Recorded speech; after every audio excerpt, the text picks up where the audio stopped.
failures and infections, and these things just are not preventable despite everything you do. The body was just not intended to be set on fire. Now, 4 of these teenagers have been charged with aggravated battery, and the one 15-year-old who is accused of actually flicking that lighter is facing second-degree attempted murder charges. Should these kids be tried as adults? Let's bring in our legal panel, Josh Hanchak, who is a prosecutor, Nicole DeBoer, criminal defense attorney. Josh, first to you, your thoughts. Should they? It's a pretty heinous crime. Yeah, absolutely, Jane. I mean, that's why legislators across the country have put cases like this or statutes like this on the books, because you have 15-year-olds. These are not 11-year-olds, 12-year-olds, 13-year-olds. These are 15-year-old kids. Aside from the one 13-year-old, the 15-year-olds knew exactly what they were doing. I think each case has to be looked at closely. Let's look at this case. This case is about bringing rubbing alcohol to this young kid, dousing him and setting him on fire. I mean, I can't think of a better example of when as a 15-year-old sitting at home going, I didn't know that was going to harm the kid or put him near death. Now he's near death, or he's in very serious condition. This is the exact type of laws we're trying to prevent children from doing this kind of behavior. And we may call them children.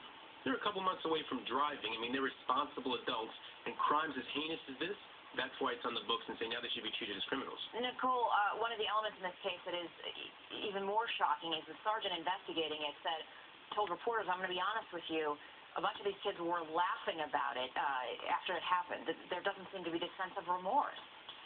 No, I mean, disgusting and horrific doesn't even begin to explain the nature of this particular crime. But the fact is that a defense attorney will have to represent each one of these people, and it's very likely that these people will all be certified, with the exception of the 13-year-old, to be tried as an adult. So the defense attorneys are going to have their work cut out for them. They're going to have to go into a mitigation mode, and they're probably going to be pointing the finger at each of the other involved individuals. They're going to be looking into the background of these boys to find out what in the world would allow them to be involved in a circumstance as aberrant as this, trying to find out whether or not these kids were abused themselves.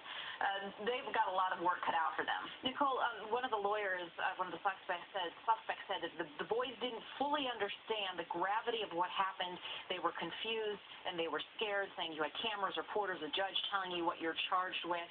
How do you make the case that maybe these kids don't understand what they did?